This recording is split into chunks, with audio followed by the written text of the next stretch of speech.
Very shortly after our baby, Barry Newman, was born, he was labelled, wiped dry, weighed, and then he had a quick examination by the 2 midwives who helped with his birth.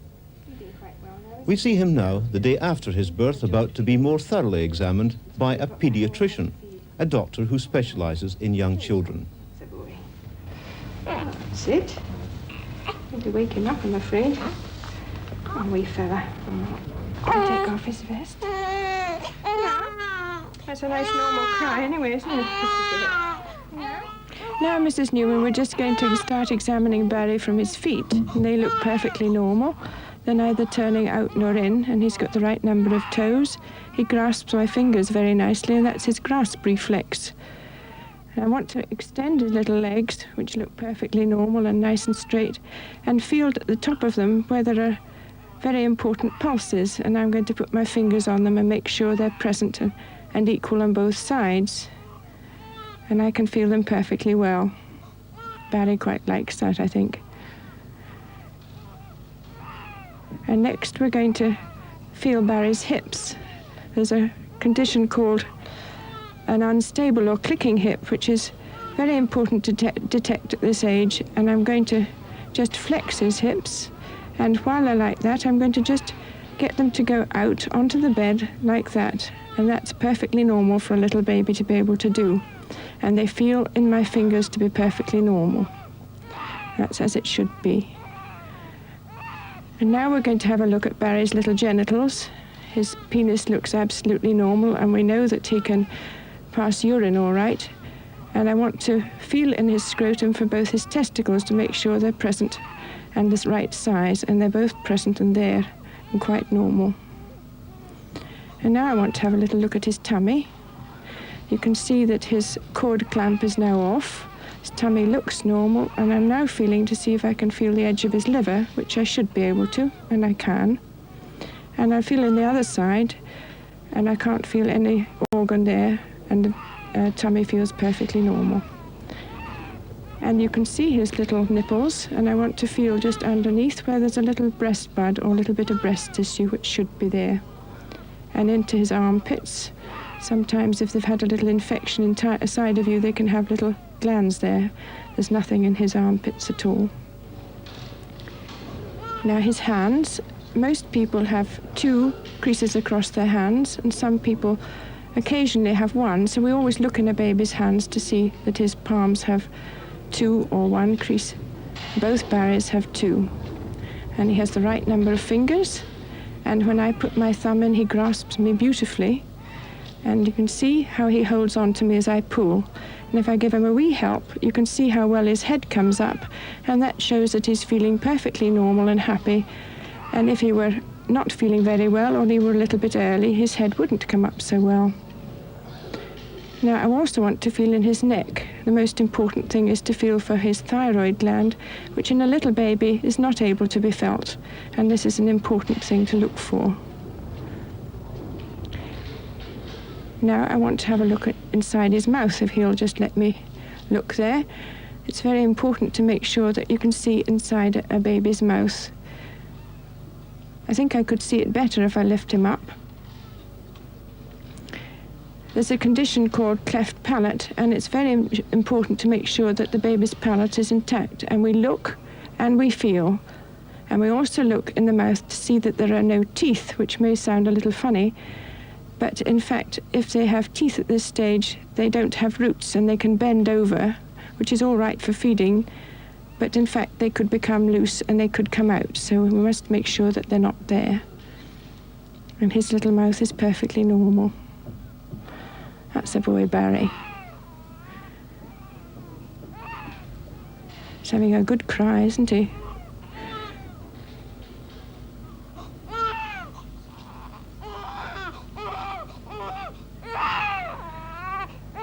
His face looks perfectly normal. All his features are symmetrical. His ears are where they should be. They're not low set, they're just right. And he hasn't got any little weakness of his side of his face, which he might perhaps have had if he'd had a little pressure at birth. I want to make him quiet because I'd like to show you his startle reflex. Most babies can throw their arms out when they're a little startled, and I'll just let him drop into my hand. He's almost doing it now, but he'll do it better. See, that's his startle or his Moro reflex, and he does it very beautifully. And his other little trick is that he will step for us if we put his foot down. You see how his other foot comes right up. A clever boy. That's him stepping beautifully. And as I hold him up with my hand, he is holding his head up, and that's what he should do. He's got very good tone in his back, and just look at him when he goes onto his tummy. He can almost take his head off the bed. And this is a sign of a baby being very well and healthy and feeling perfectly normal. His little legs are exactly symmetrical, and now it's very important that we make sure that the folds of the leg lie symmetrical and that his little bottom is symmetrical. Occasionally one of the hips can be dislocated, and the only way we can pick it up is by turning the baby over like this, and we can see that they don't look quite alike.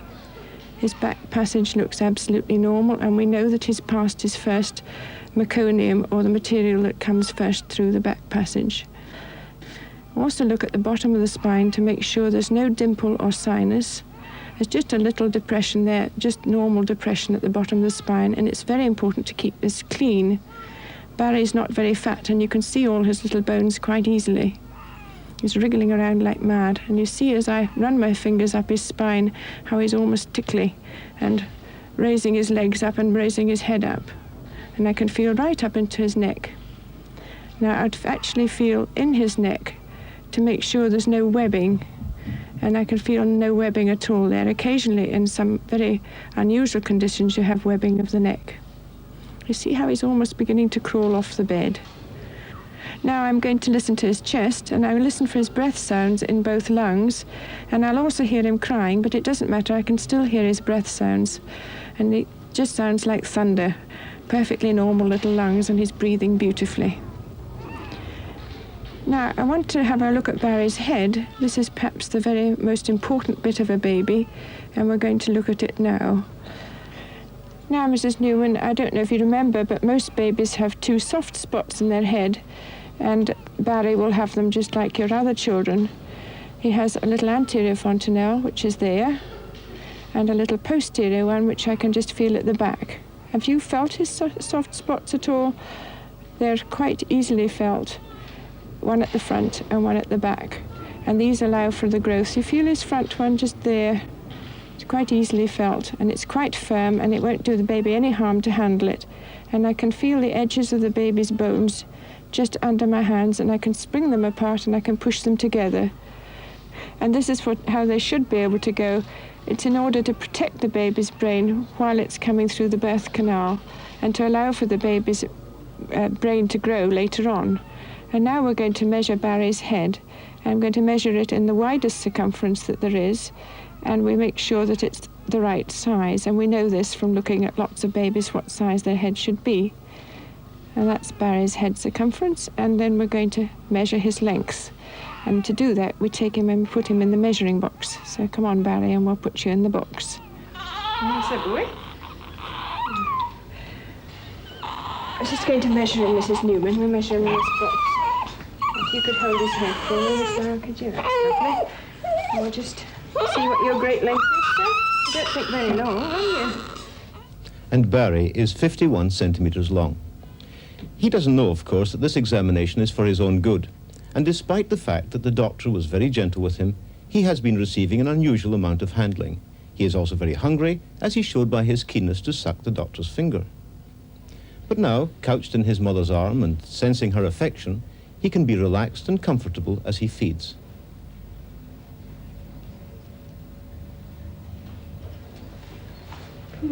Perhaps a little too comfortable, and Mrs. Newman has to nudge him gently, telling him that this is not sleeping time, it's feeding time.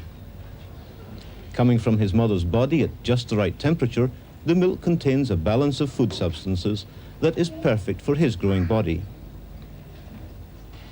It is now almost a week since Barry was born. He is fit and well, doing everything that is expected of him.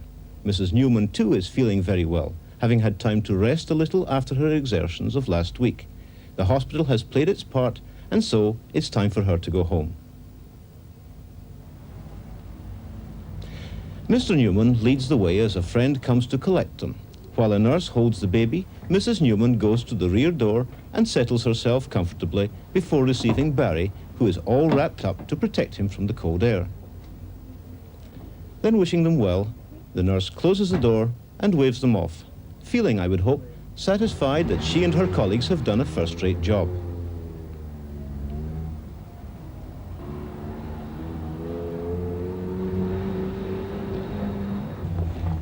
Martin comes running down to meet them. Karen, too, wants to see the baby. Can you see? Not yet, no. No, you can't see it. Can he see? Yeah. Does he hear? So. What can he do?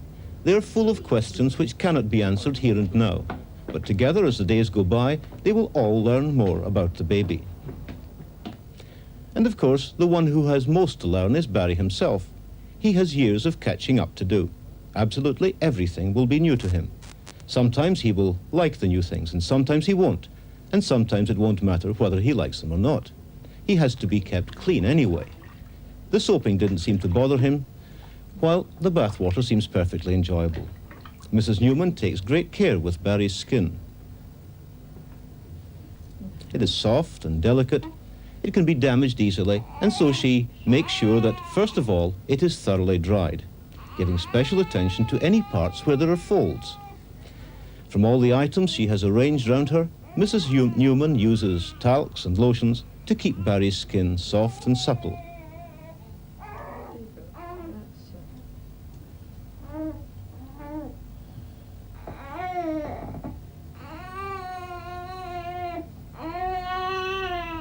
Babies and nappies go together.